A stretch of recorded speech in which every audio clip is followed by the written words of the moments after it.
12. Ijo 1 a.m. August 24, 1939. Moscow. A cold summer wind, strange enough to make diplomats write it down, taps the Kremlin windows. Flickering lamps throw shadows across marble as two sworn enemies lean over the same table. Adolf Hitler, Joseph Stalin, their pens scratch the Nazi-Soviet pact into existence. Stalin pauses mid-signature, sensing something in the draft, as if the night itself were warning him. Neither man knows this handshake will kill more people than any decision in human history. The psychological duel begins now. What happens when four warlords start a mind war none of them can win? Europe balances on a knife's edge. In Berlin, Hitler stares at maps of Poland, obsessed with a single deadline. Franz Halder's diary records it plainly: tanks must roll before October rains turn roads to impassable mud. The window is closing. Every day costs tactical advantage. Hitler feels time slipping through his fingers like sand. Across the border in Moscow, Stalin sits alone with a worn copy of Mein Kampf. Red pencil marks cover the pages. Every mention of Lebensraum, living space in the East, underlined, annotated, circled. He knows exactly what those words mean. Encirclement, annihilation, the destruction of everything he built. The paranoia isn't irrational, it's informed. From London, BBC bulletins crackle through static across Europe. The Internet Archive preserves these broadcast urgent voices, cutting through the night, warning of gathering storms while most of Britain sleeps. Winston Churchill stands in Parliament delivering speeches to half-empty benches. His warnings carry the weight of accuracy, but not the authority of office. Not yet. Those who listen lack power. Those with power don't want to hear it. Across the Atlantic, Franklin Roosevelt watches through intelligence cables and diplomatic reports.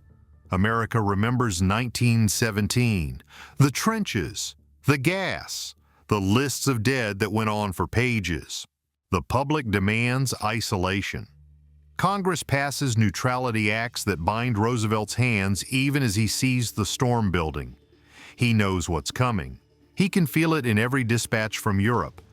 But he can't yet say it out loud. Not to Congress, not to the American people who elected him on promises of peace. The gap between what he knows and what he can admit grows wider each day. Storm fronts build over Berlin and Moscow. Teleprinters hammer without stopping, metal keys striking paper in frantic rhythm. The sound echoes through foreign ministries where diplomats work through the night drafting cables that will be obsolete before morning. Map rooms glow with harsh electric light as staff officers plot trajectories they don't fully understand, moving pins across maps of a continent about to burn. Thunder rolls across capitals. Rain begins to fall on Warsaw, where citizens look at the darkening sky and wonder if it's just weather. Lightning illuminates the same crisis from different angles, and each leader sees something different in the flash. Hitler sees destiny calling providence, speaking through strategic opportunity. Every lightning strike confirms what he already believes, that history has chosen him, that boldness will be rewarded, that the weak will collapse before the strong. Stalin sees betrayal waiting in every shadow, convinced the capitalist powers are maneuvering to destroy him. Each diplomatic overture hides a trap. Each alliance offer conceals a dagger. Churchill sees catastrophe approaching like a slow-motion avalanche, inevitable and unstoppable, and he's powerless to make anyone else see it. Roosevelt sees a fire burning across an ocean that's shrinking every day, knowing that water won't protect America forever. They all read the same intelligence reports. They all receive similar briefings from advisors, generals, and spies. They all study the same maps. Yet they all reach different conclusions, and every single one of them is wrong. But these delusions, built on fear, ambition, historical trauma, and the dangerous belief that they alone see clearly while others stumble in darkness, could they survive contact with reality? The world is about to find out, and the cost of the answer will be measured in tens of millions of lives. Hitler, the idle dreamer who became a warlord, stands alone at Obersalzberg, staring at moonlit mountains. He believes destiny whispers in silence, that providence speaks to those bold enough to listen. An artist who failed at painting now paints with armies. His generals arrive with intelligence reports, casualty projections, logistical constraints. He dismisses them with a wave. They bring him facts. He brings them visions. The gap between the two will swallow entire army groups whole. Stalin, the calculating executioner, sits in his Kremlin office past midnight. The lamp casts harsh light across his desk. By day, he signs death lists with the efficiency of a factory manager approving production quotas. His pencil moves down columns of names: kulaks, saboteurs, wreckers, enemies of the people. Check, check, check. Thousands condemned in an afternoon. Then he shifts to production tables. Coal output from the Donbass, steel tonnage from Magnitogorsk, rifle manufacturing rates, numbers he can control, systems he can bend to his will through terror and discipline.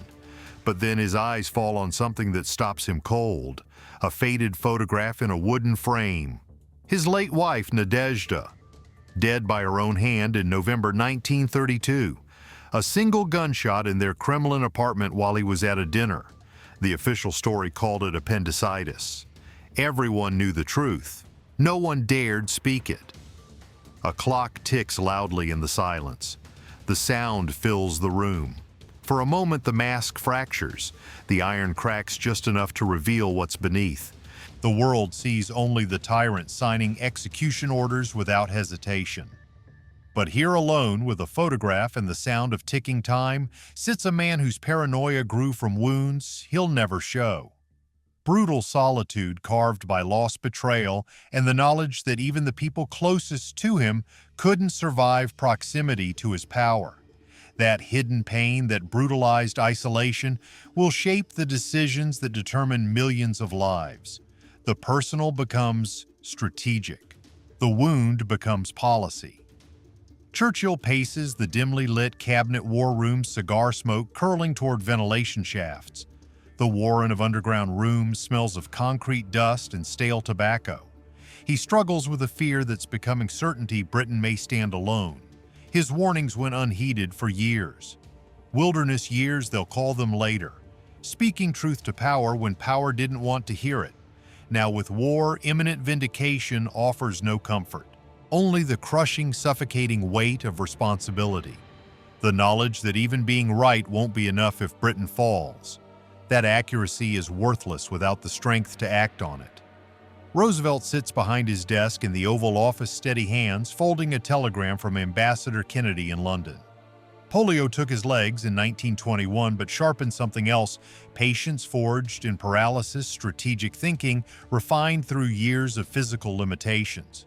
He knows the body's weakness. He's learned to compensate with mind and will. Now he tries to balance moral duty against national reluctance to find the path between what must be done and what can be publicly defended. He knows America must act. He can read the trajectory of events as clearly as Churchill can, but he also knows America refuses to believe it yet. The memory of 1917 is too fresh. The isolationist sentiment too strong. So he waits, watches, lays groundwork, and prepares the nation for a truth it doesn't want to hear. 4 men, 4 nations, 4 entirely different readings of the same gathering darkness, each shaped by personal history, each scarred by different wounds, each convinced of his own clarity while dismissing the other's perspectives as naive, cowardly, or delusional. Hitler trusts his intuition.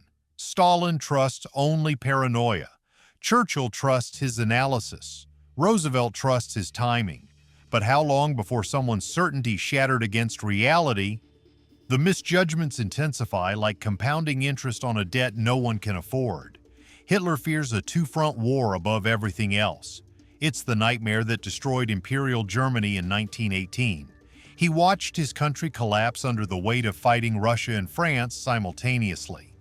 That trauma shapes every strategic calculation now, so he reads Stalin through that lens, a pragmatist who will stay neutral while Germany devours Poland and France. A man who understands the mathematics of power and won't risk his own position unnecessarily. He's half right. Stalin is ruthlessly pragmatic, but Hitler makes a fatal error. He mistakes cold calculation for trust. He assumes pragmatism means predictability. Stalin sees Hitler's paranoia clearly. He recognizes the signs because he invented half of them himself, but he dismisses Hitler's growing irrationality as impossible. No leader could be that divorced from strategic reality. Stalin believes Hitler must be rational enough to finish Britain before turning east. It's the only logical sequence of operations. Defeat the Western powers, completely consolidate those gains, then consider the East. Therefore, Hitler will follow that path. Must follow it. Stalin's faith in enemy rationality becomes his fatal flaw. He's so convinced of his own logic that he can't imagine someone else rejecting it entirely. Churchill's warnings crash against the wall of British complacency like waves against granite. He stands in Parliament describing the gathering storm with perfect clarity. His speeches echo through chambers where half the benches sit empty. The few who listen lack the power to act. The many with power don't want to hear it. Appeasement isn't just policy. At this point, it's hope masquerading as strategy, the desperate belief that reasonable men can negotiate with unreasonable demands. That if Britain just gives a little more shows, a little more flexibility, demonstrates a little more understanding, Hitler will be satisfied. Churchill knows this is delusion. His prescience earns him isolation, not influence. Being right early just means being ignored longer. Roosevelt's caution leaves alliances adrift at the worst possible moment. He sends sympathy, but not soldiers. Encouragement, but not arms. Moral support, but not material aid. The Neutrality Acts bind his hands laws he once supported when the Great War's lessons felt fresh and obvious. Now they feel like shackles designed by a past version of himself who couldn't imagine this moment. The gap between what he knows must happen and what he can publicly support grows wider each month. He watches Europe slide toward the abyss and calculates how many more months before American opinion shifts enough to act. Halder's diary entries grow darker. He records worsening weather patterns and mounting German anxiety about the narrowing operational window. Diplomats clash in narrow foreign ministry corridors, voices rising behind doors that don't quite muffle the arguments. Lightning storms roll across Europe through late summer. Each flash illuminates the same crisis from wildly different angles. Each leader sees only his own reflection in the lightning, his own fears confirmed, his own assumptions, validated his own strategic genius, proven by events he's actually misreading completely. The pattern of failure compounds geometrically. Intelligence warnings ignored because they contradict desired conclusions. Data dismissed because it doesn't fit the narrative. Rational assumptions applied to irrational actors. Each man trapped in the echo chamber of his own strategic vision, surrounded by advisors too afraid or too compliant to challenge the underlying assumptions. Hitler's intuition hardens into dogma. Stalin's paranoia calcifies into certainty. Churchill's warnings become background noise. Roosevelt's patience starts to look like paralysis. But how long could these illusions survive before the first one shattered against the rocks of reality? May 1940. Hitler's blitzkrieg doesn't just defeat France, it erases it. 6 weeks. That's all it takes to destroy the army that held the Western Front for 4 years in the previous war. The speed stuns every military observer on Earth. Not just the victory, but the totality of it. The mechanical efficiency, the synchronized violence of tanks, aircraft, and infantry moving as one organism. France, the victor of 1918, the builder of the Maginot Line, the possessor of more tanks than Germany, collapses like a house of cards in a hurricane. The Britannica archives capture the global shockwave that ripples through every capital. In Moscow, Stalin watches newsreels of German tanks rolling through Paris. He's genuinely, visibly stunned. Aides notice the blood draining from his face. He'd expected months of grinding attrition, trenches and barbed wire and artillery duels, the kind of warfare that exhausted both sides in the Great War. Instead, he witnesses mechanized annihilation. A new kind of war that moves faster than telegrams, that destroys armies before they can even establish defensive lines. The implications are terrifying. The shock crystallizes into immediate aggressive action. Stalin moves within days. Soviet forces surge into the Baltic states, Estonia, Latvia, Lithuania, occupying them completely by August. Then Bessarabia torn from Romania in a matter of hours. These aren't opportunistic land grabs. They're buffer zones, insurance policies written in occupied territory and enforced by NKVD occupation troops. Stalin believes he's buying safety with geography, pushing the potential battlefield further from Moscow, creating depth for defense. Every mile of buffer zone between the Soviet heartland and Germany feels like breathing room. In London, Churchill, now Prime Minister after Chamberlain's resignation, watches the Soviet expansion with deep unease. He needs Stalin as a potential ally against Germany, but can't say so publicly. The political optics are impossible. Britain and France nearly went to war with the Soviet Union over Finland just months ago. Now he needs that same dictator as a partner. But each Soviet land grab makes that future alliance harder to imagine, harder to sell to Parliament, harder to justify to the British people. Churchill urges caution through diplomatic back channels. Stalin reads the caution as manipulation, another capitalist plot to weaken Soviet security. But there's an unintended audience watching Stalin's aggressive moves with intense interest. Hitler observes the Soviet expansion from his headquarters, and something shifts in his thinking. A terrible logic begins to take shape, a rationalization so elegant it feels like revelation. Franz Halder's diary captures the exact moment. July 13, 1940. Hitler explains his new strategic vision: Britain survives only by hoping in Russia. Defeat Russia, defeat Britain. The reasoning is seductive in its simplicity. Britain fights on alone because Churchill hopes for Soviet intervention. It's the only card Churchill has left to play. Therefore, crush the Soviet Union and Britain's last hope dies. London will have no choice but to negotiate peace. Two birds with one massive invasion. Solve the Russia problem and the Britain problem simultaneously. The logic is elegant, internally consistent, and completely insane. But Hitler can't see the insanity because it confirms what he already wanted to believe: that attacking the Soviet Union isn't a strategic risk, it's a strategic necessity. The irony is perfect and catastrophic. Stalin's land grabs meant to protect the Soviet Union from German encirclement become the evidence Hitler uses to justify attacking the Soviet Union. Action meant for safety becomes fuel for war. Stalin builds walls of occupied territory. Hitler sees those walls as proof of hostile intent. Neither understands they're reading each other's fear as aggression. Stalin's defensive paranoia looks like preparation for attack. Hitler's strategic anxiety looks like preparation for betrayal. Each man's defensive move becomes the other's proof that conflict is inevitable. The defiance isn't courage. It's mutual misreading so profound that it bends history's arc toward catastrophe. Two leaders each convinced they're responding rationally to the other's threat, actually creating the exact scenario they both feared most. What happens when defensive paranoia becomes a self-fulfilling prophecy? November 1940. Soviet Foreign Minister Vyacheslav Molotov arrives in Berlin for negotiations that will determine the fate of millions. The meeting is a disaster from the first handshake. Molotov, Stalin's ice-cold enforcer, probes German intentions with surgical precision. Finland, the Balkans, the Turkish Straits, Romania, Bulgaria. Each question cuts closer to the truth Stalin needs to know: where does Germany draw its lines? How far will Hitler let the Soviet Union expand before he reacts? Hitler responds with vague promises that commit to nothing. His answers circle without landing. Molotov presses harder, refusing to accept diplomatic evasion.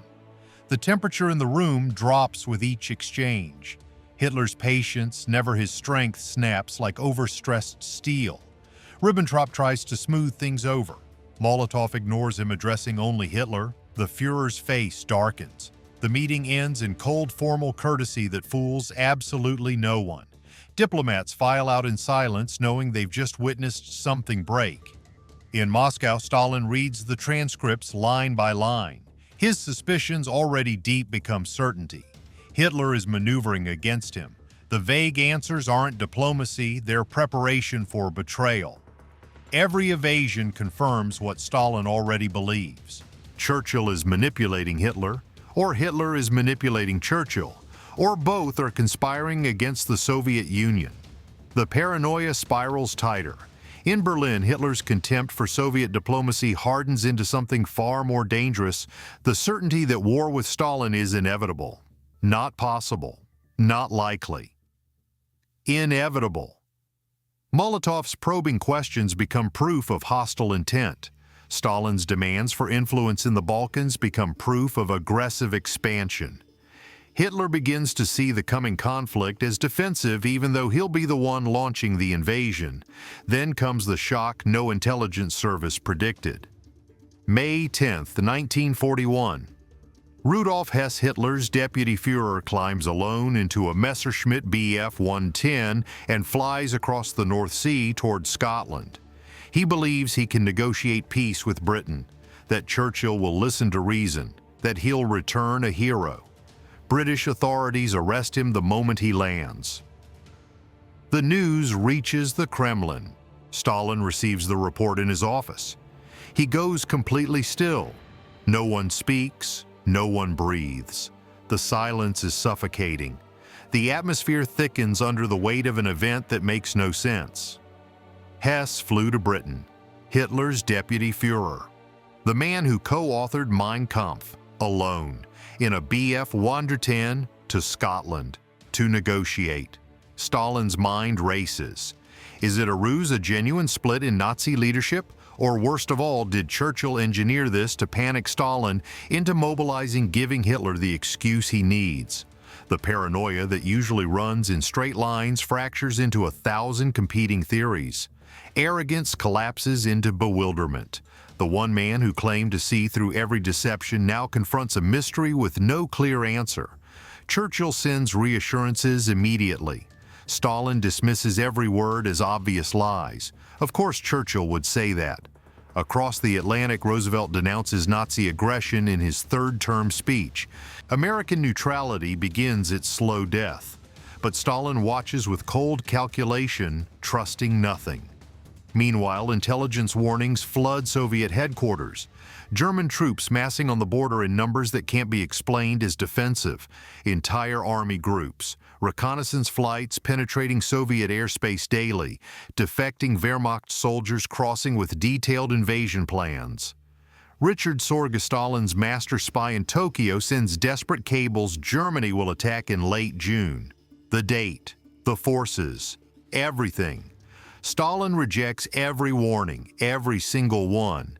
He's convinced it's all part of Churchill's trap-manufactured provocations to drag the Soviet Union into premature conflict. Stalin sits at his desk. His pencil snaps sharply in two. The crack echoes like a gunshot. Aides flinch, but his orders don't change. No mobilization, no defensive preparations. The Soviet military remains in peacetime posture as 3 million German troops move into attack positions.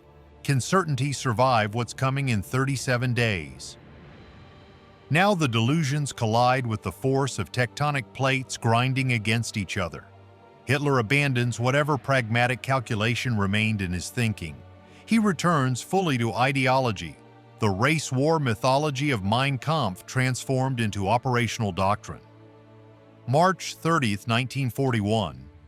Hitler summons over 200 senior Wehrmacht officers to the Reich Chancellery. Generals, field marshals, army group commanders, men who've conquered Poland, Norway, France, the Balkans. Veterans of Blitzkrieg who believe they understand modern warfare. Hitler tells them they understand nothing about the coming campaign.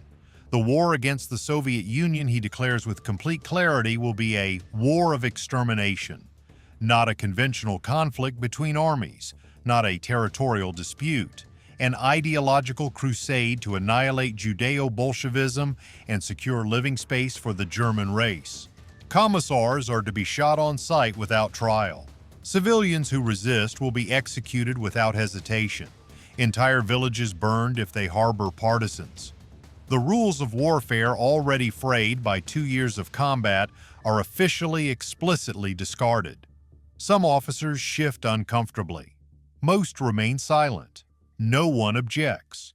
The machinery of mass murder receives its orders and prepares to execute them with German efficiency. Then Hitler signs Directive 21, the order to invade the Soviet Union. Operation Barbarossa. The largest invasion force in history begins taking shape. 3 million German troops, 600,000 vehicles, 3,600 tanks, 2,700 aircraft. The force masses along an 1,800-mile frontier from the Baltic Sea to the Black Sea. Entire forests in Poland become staging areas. Tank parks the size of cities. Fuel depots stretching to the horizon. The reversal is brutal and perfectly mirrored. Hitler believes attacking Russia will break Britain's will to resist. Destroy Stalin and Churchill loses his last hope. The logic is clear to Hitler. Self-evident. Stalin believes with equal certainty that Hitler must defeat Britain first. It's the only rational sequence. Finish one enemy before engaging another. Therefore, all intelligence about German troops must be British disinformation. 2 leaders. 2 mirror image miscalculations. Each man's delusion perfectly reflects the other's. Hitler sees Stalin preparing for war, Soviet expansion, fortifications, industrial buildup. Therefore, Stalin is an immediate threat that must be eliminated now. Stalin sees Hitler consolidating Western Europe, France, defeated Britain, isolated. Therefore, Hitler must finish the West before considering the East. Each man's certainty feeds the other's miscalculation. Hitler's fear of Soviet strength convinces him to attack. Stalin's certainty about German rationality convinces him the attack won't come. 2 forms of blindness, both catastrophic, both about to kill millions. Churchill receives confirmation through Ultra Britain's decrypted German communications.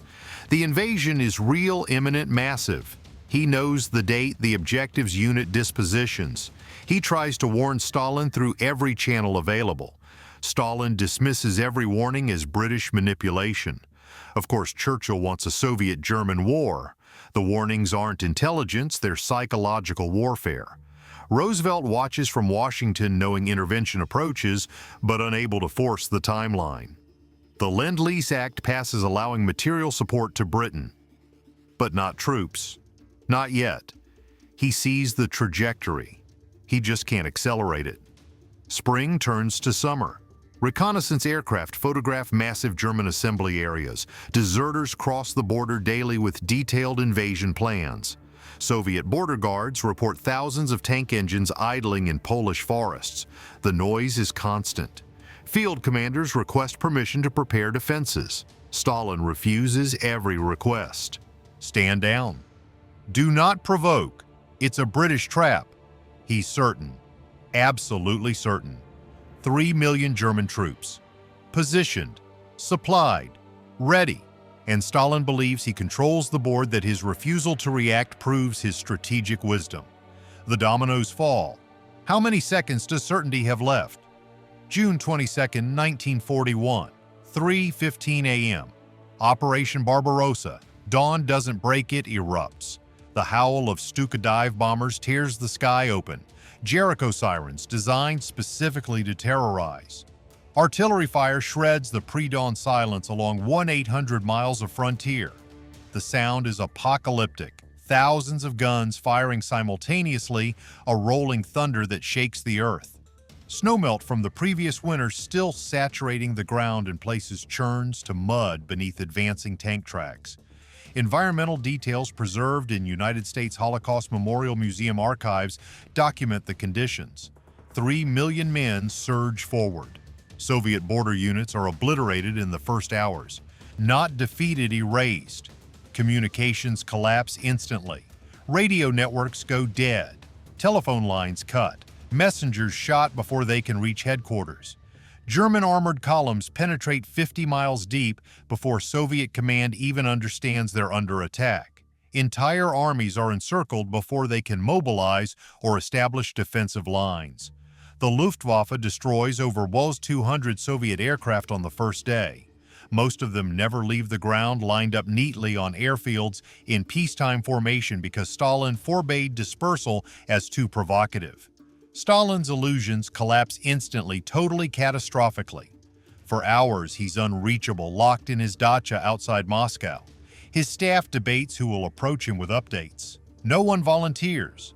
The man who executed generals for imaginary failures now faces real catastrophe of his own making. When he finally emerges, his face is ashen. Aides describe him as physically diminished, as if the weight of realization aged him years in hours. The man who signed death warrants without hesitation now confronts the ruins of his entire strategic worldview. Every warning was real. Every intelligence report was accurate. Every defector told the truth, and he rejected them all. General Dmitry Pavlov, Western Front commander, is recalled to Moscow within days. The trial is a formality. Convicted of treason for failing to stop an invasion he wasn't allowed to prepare for. Executed by firing squad. Scapegoating begins immediately and brutally. The NKVD hunts for saboteurs, spies, wreckers, anyone to blame except the man who ignored every warning. Officers are shot for retreating without orders, also shot for not retreating fast enough. The terror that Stalin used to control his people now turns inward, consuming the military even as it fights for survival. Tens of thousands die in the opening days, not just from German bullets and bombs, from Soviet paralysis, from units without orders waiting for authorization that never comes, from commanders afraid to act without permission, more terrified of Stalin than of Wehrmacht tanks, from soldiers trapped in encirclements because retreat was forbidden, so they stayed and died. Yet after the war, the psychological roots vanish from public memory, buried under propaganda and denial. Soviet histories frame Barbarossa as a surprise attack impossible to foresee, despite the mountain of intelligence Stalin rejected. The warnings are erased, the defectors forgotten. German accounts focus on tactics, not Hitler's delusional belief that attacking Russia would force Britain to surrender. Churchill's memoirs mention warnings, but not Stalin's stubborn refusal. Roosevelt's role becomes a footnote, but in archives and ruins the echoes remain. Snow drifts over shattered T-26 tanks in museum courtyards. Scorched maps fade in vaults, showing defensive lines never manned because orders never came. Photographs of the four leaders dissolve into grainy texture expressions, frozen in moments before they understood what they'd unleashed. The moral awe endures. How quickly arrogance collapsed in leaders' minds. How thoroughly certainty crumbled when 3 million men crossed the border Stalin swore they wouldn't cross. The moment when the most powerful men on earth discovered that belief doesn't stop bullets, that conviction means nothing to reality. What were the true costs they could never calculate? The private mind war among four leaders reshaped the world in ways none of them intended, and few fully understand even now. Hitler and Stalin's psychological duel didn't just ignite the Eastern Front, it forged the Cold War divide that lasted half a century. That cold summer wind tapping the Kremlin windows on August 24, 1939, the one that made Stalin pause mid-signature, was warning them both. Neither listened.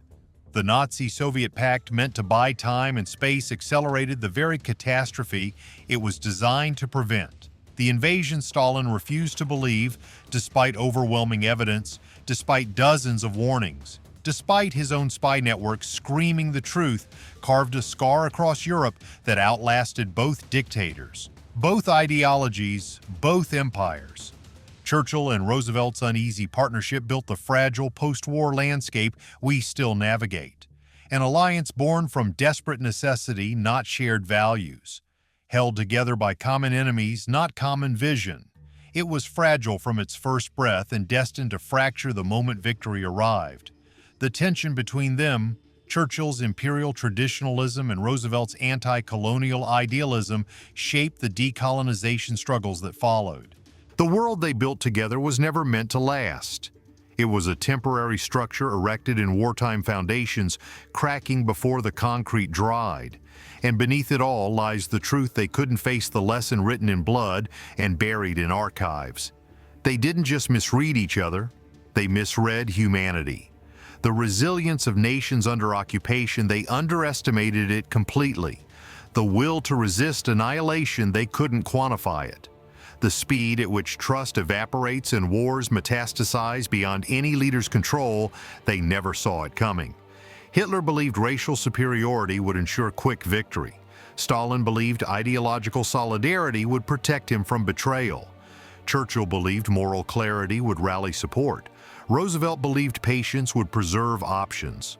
All of them wrong. All of them blind to costs they couldn't imagine. In their arrogance, they blinded themselves, and millions paid the price. Soviet soldiers killed in the first hours of Barbarossa caught in barracks without ammunition because mobilization was forbidden. German troops who marched east believing they'd be home by Christmas frozen to death in Russian winters, their commanders swore wouldn't come. British civilians enduring the Blitz night after night while their government navigated the impossible mathematics of standing alone. American families who sacrificed sons to fight a war their president knew was inevitable but couldn't yet declare. They didn't win the war. The war consumed them all, broke the world they knew, and replaced it with something none would recognize as victory. Hitler's 1,000-year Reich lasted 12 years and ended in a bunker. Stalin's Soviet Union became the enemy of the Allies who saved it. Churchill's British Empire collapsed within a generation. Roosevelt's vision of post-war cooperation fractured into Cold War confrontation before his body was cold. They changed how history remembers the fragility of reason before ego. Memorials stand now in golden light. Rebuilt skylines stretch toward horizons once choked with smoke. Archival speeches fade into present-day silence voices from another age warning of dangers we've repackaged with different names but identical psychology. We remember the war. 60 million dead. Cities rebuilt. Empires collapsed. Borders redrawn. But we forget the minds that made it inevitable. The psychological duels. The mutual misreadings that compounded like unpayable debt. The moment when Stalin paused at the treaty table sensing something wrong in a cold draft and signed anyway because certainty demanded it. They didn't just misread each other, they misread humanity. In their arrogance, they blinded themselves to the cost, and millions paid the price. They didn't win the war, they changed how history remembers the fragility of reason before ego. When leaders chase illusions, illusions kill just as surely as bullets.